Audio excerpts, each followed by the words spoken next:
Hello guys, welcome back to our channel review చిచ్చాట్. ఈరోజు నేను చెప్పే మూవీ రివ్యూ గరుడ movie review in depth రివ్యూలో discuss చేద్దాం. ఈ వీడియోని చూసే వాళ్ళైతే వీడియో నచ్చితే మాత్రం లైక్ చేసి షేర్ చేసి సబ్స్క్రైబ్ చేసుకుని అలాగే కామెంట్ సెక్షన్ డిస్క్రిప్షన్లో ఇన్స్టాగ్రామ్ లింక్ ఉంటుంది, డెఫినెట్గా వెళ్ళి ఫాలో కొట్టండి. మీకు అందులో అన్లిమిటెడ్ స్టఫ్ ఇస్తాం, మంచి మీమ్స్ మంచి జోక్స్తో పాటు మంచి ఎంటర్టైన్మెంట్ అయితే ఇస్తాం. మూవీ అప్డేట్స్ కూడా అందులో మర్చిపోకుండా వెళ్ళి ఫాలో కొట్టండి guys. Garudan 2 hours 25 minutes run time. ఇంత అమెజాన్ ప్రైమ్లో అయితే స్ట్రీమ్ అవుతుంది. ఇంత తమిళ ఆడియో, తెలుగు ఆడియో అయితే లేదు. తెలుగు ఆడియో నాకు ఒక 1 weekలో అయితే యాడ్ చేస్తారు అనిపిస్తుంది నాకైతే, మాకున్న సోర్సెస్ బట్టి.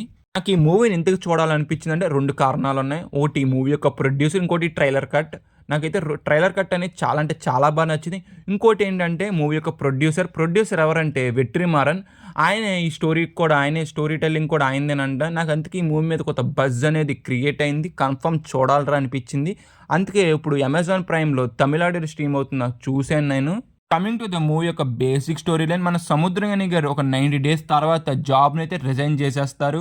ఆయన ఎందుకు చేయాల్సి వచ్చింది అనేది ఇంకా మొత్తం మీరు మూవీలో అయితే చూస్తారు. మూవీని చూసే ముందు మీ ఫ్యామిలీతో, మూవీలో అనేది వైలెన్స్ అనేది కొంత ఎక్కువ ఉన్నది, అది తప్పించి మీరు మూవీని మొత్తం అయితే మీ ఫ్యామిలీతో అయితే చూడవచ్చు. అడల్ట్ కంటెంట్ అనేది ఏమీ లేదు సినిమాలో. ఇంకా మూవీ చూసాక నాకేమనిపించిందంటే, నాకైతే మిక్స్డ్ ఫీలింగ్ అయితే ఉన్నది. కొన్ని సీన్స్ బాగున్నాయి, కొన్ని సీన్స్ అని చాలా ప్రెడిక్టబుల్గా అనిపించింది, ఏదో సాగదీసినట్టయితే అనిపించింది నాకైతే. ఇంకా నాకు ఈ మూవీలో నచ్చిన పాయింట్స్ అనేది ఇప్పుడు డిస్కస్ చేద్దాం. మూవీలో యాక్షన్ సీన్స్ అనేది చాలా బాగా డిజైన్ చేశారు అబ్బా, చాలా బాగున్నాయి. నాకైతే అయితే బాగా నచ్చింది. మాస్ ఆడియన్స్ అయితే మూవీ అనేది హై ఫీస్ట్ ఉంటుందని చెప్తున్నాను కదా. మూవీలో నా మెయిన్ లీడ్ అయితే మాత్రం యాక్షన్ సీన్స్ లో చాలా బాగా చేశారు. అండ్ డైలాగ్ డెలివరీ అనేది ఆసమ్ ఉన్నది, అసలు నెక్స్ట్ లెవెల్ చేశారు. అసలు డైలాగ్ డెలివరీ అయితే మాత్రం చాలా బాగా చెప్పారు అబ్బా డైలాగ్స్ అయితే. పోలీస్ స్టేషన్ సీన్ అయితే మాత్రం నెక్స్ట్ లెవెల్ ఉంటుంది, అసలు ఐ ఫీస్ట్ ఉంటుంది ఆ సీన్ అయితే మాత్రం. మూవీలకు మాత్రం అక్కడైతే మాత్రం నాకు భలే లేపింది అబ్బా మూవీ మొత్తం మీద ఆ సీన్ అయితే నాకు చాలా బాగా నచ్చింది. ఈ మూవీ యొక్క స్టోరీ అనేది ప్రెడిక్టబుల్గా ఉన్నా కానీ ఆ సీన్స్ అయినా కొంత ఎంగేజింగ్ అయితే తీసారు. లాస్ట్ 40 minutes అంటారా ఆసమ్ ఉన్నది అసలు. మెయిన్ సినిమాని అయితే మాత్రం నీరసంగా వెళ్ళే సినిమాని లాస్ట్ 40 minutes అనేది లేపింది. ఇది కూడా అలాగ ఉండుంటే మాత్రం పక్కా డిసప్పాయింట్మెంట్ అయ్యేవాడిని నేనైతే. ఈ క్లైమాక్స్ లో కొన్ని ట్విస్ట్లు అయితే రివీల్ చేస్తారు, అవి అయితే చాలా బాగున్నాయి. మూవీలో సినిమాటోగ్రఫీ ఉంటుంది గైస్, నెక్స్ట్ లెవెల్ ఉంటుంది అసలు, వేరే లెవెల్ అసలు.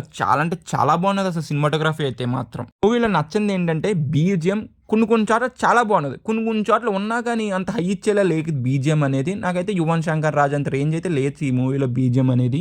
ఫస్ట్ హాఫ్ అనేది ఏదో సాగదీసినట్టయితే అనిపిస్తుంది, లవ్ స్టోరీతో కొన్ని కామెడీ సీన్స్ అలా తీసుకెళ్లారు, కానీ నాకైతే అంతేమనిపించలేదు. ఫస్ట్ హాఫ్ అనేది ఏదో సాగదీసినట్టే అనిపించింది నాకు. గైస్, నాకు నచ్చని పాయింట్స్ అయితే, ఈ మూవీ అనేది మాస్ కమర్షియల్ మూవీస్ ఇష్టపడే వాళ్ళకైతే మాత్రం చాలా బాగా నచ్చుద్ది. కొత్త కథను చూడాలని అనుకునే వాళ్ళకైతే మాత్రం అంతేమనిపించదు, వన్ టైం వాచబుల్ అయితే అనిపిస్తుంది. మూవీ అనేది బాగాలేదని చెప్తలేదు, కానీ కొన్ని సీన్స్ అనేది ఏదో సాగదీసినట్టయితే అనిపించింది, ఇంతే. ఇంకా ఓవరాల్గా మేము ఇచ్చే రేటింగ్ ఎంత అంటే మాత్రం 2.5 out of 5 గైస్.